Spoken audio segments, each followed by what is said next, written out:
Hey, welcome back. It's David Plummer with Nalon Real Estate Coaching and Training. And as always, thank you for taking the opportunity to look at this video. And remember, if you like what you see, please do me a small favor and share with a few friends. Well, last week I got a lot of people commenting on the video. Thank you for your comments. Really appreciate it. So one of the questions that was asked was, David, talk a little bit more about the different strategies, the 8 to 12 strategies that you talk about in your videos. So the number one strategy, it's not the number one strategy, but it's a strategy I absolutely love because I feel that most real estate agents miss the boat on this strategy. And that strategy is open house events.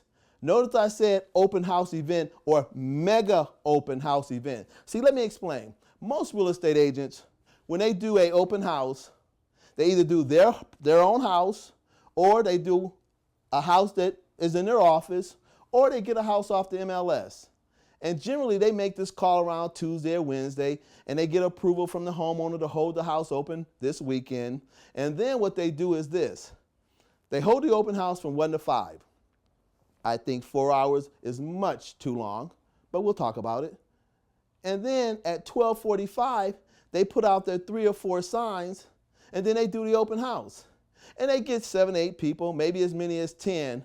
But for the most part, they're sitting at the open house, twiddling their thumbs, reading a book, on their tablet, listening to the radio, looking out the window to see if anybody's going to come. When is the next person? And they wonder why they didn't get much activity. Well, the reason is simple. You did not market properly the open house. See, that's the difference between doing a open house, just a regular everyday Joe Blow open house, and doing a mega open house event. So let's talk about this mega open house event. First things first, you need to prepare. You need to plan 7 to 10 days in advance. Don't just decide on a Thursday that you want to have an open house on a Sunday and then do it. No, you need advanced planning. You want to make sure that the homeowner knows that they need to have the house clean, that they need to have all the junk and all the crap moved out so that when people come to see the house, it looks like it's ready to sell. Secondly, you want to mail or do a distribution drop, or even you want to walk the neighborhood and pass out 250 to 500 either just listed or invitations to this open house. You want to get out there and knock doors or just drop these flyers or postcards, letting everybody know, personally inviting people to come by to your open house. That's so important. How do you get the neighborhood involved? You got to go out there and get the neighborhood involved. You got to let them know that you're having an open house. Third, you got to call. You got to start a phoning campaign around that listing or around your open house date, inviting again people to come to the open house. See, the more you market, the more you expose the house, the more you talk about your open house within the community, the more you ask, you got to ask, you got to ask, you got to ask. The more you ask people to come to your open house, they will come. Hey, next, you have to put out signs. You got to put your signs out early. I can't tell you how many times I've gone to an open house at 1 o'clock and the agent is not there, and then they run back and they're sweaty and they're still trying to put the sign in the front yard. No, you have to put your sign out between 6 and 7 in the morning. Now, I know some communities don't let you put signs out, but whenever you can put them out, you need to get them out early. Why do you put them out early?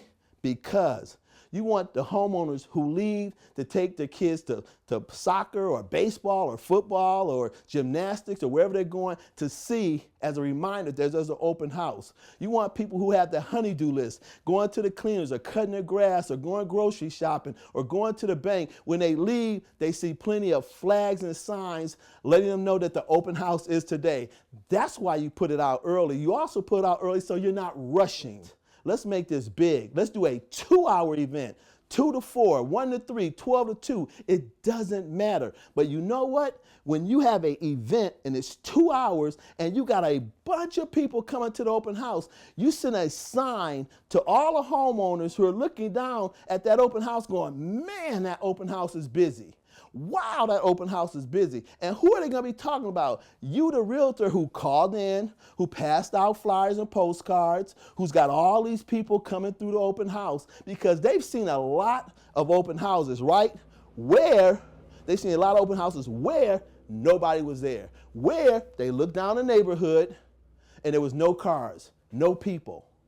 So you understand, when you have a mega open house event, you want a lot of people. You want a lot of activity. You want a lot of homeowners, potential buyers. And as I got here, you want to invite your family and friends. You want to invite your other coworkers so you create a buzz about that property. See, if it's a nice property, priced right, it's going to sell. But what you want is you want to create a buzz. You want the neighborhood. You want the 250, 500 homes around your property. You want everybody talking about that open house. Did you see how many cars? Did you see all the people who came to that open house? That's what you want. That's the buzz. So when you invite 10, 15, 20 friends to come by, now you got a frenzy effect happening at this open house. Hey, you got to have open house book. You should also have a lender at this open house. You're going to get people who are going to come through who need to be qualified. You also need some help. You can't do a mega open house by yourself. You may need 1 or 2 other agents there to assist you with the open house. And finally, water, cookies, treats, little candies, it's all optional. That's on you. But understand this, having a mega open house event is about planning. It's not about throwing something together. It's about planning 7 to 10 days in advance. And if you do this, you will have an incredible showing. You will probably get that home sold and get multiple offers in the next 2 to 3 days. Hey, well, guys, that's all for today. It's been my pleasure, my honor to deliver to you the mega open house event. Remember, be big, be bold, be different, be first, be special. This is David Plummer with Neyline Real Estate Coaching telling you to have a great day.